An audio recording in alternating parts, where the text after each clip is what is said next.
কি সবাই কেমন আছো? কি গরম পড়েছে, তাই না গো? এই গরমে এইরকম পটলের একটা রেসিপি হলে আর কিছু রান্না করতে হবে না। খুব ঝামেলা ঝঞ্ঝাট ছাড়া একটা দারুণ রেসিপি। তোমরা এরকমভাবে পটলগুলোকে ছুলে নিও।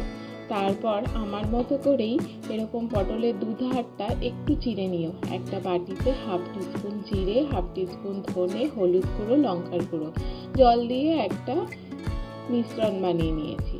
এদিকে কড়াইতে সর্ষের তেল দিয়ে তার মধ্যে পটলগুলো দিয়ে একটু নেড়ে চেড়ে দিয়ে দেবো নুন। নুনটা দিয়ে পটলগুলোকে খুব ভালো করে ভেজে নেব। 50% মতো ভাজা হয়ে গেলে এর মধ্যে দিয়ে দেবো ওই যে জল দিয়ে গুলে রাখা মশলাটা দিয়ে পটলের সাথে মশলাটাও কষিয়ে নেব, আর পটলগুলো বাকি 50% ভাজা হয়ে যাবে। পটল আর মশলা দুটো কষানো হয়ে গেলে, পটল ভাজা হয়ে গেলে তারপর এর মধ্যে দিয়ে দেবো 1 কাপ পরিমাণ দুধ।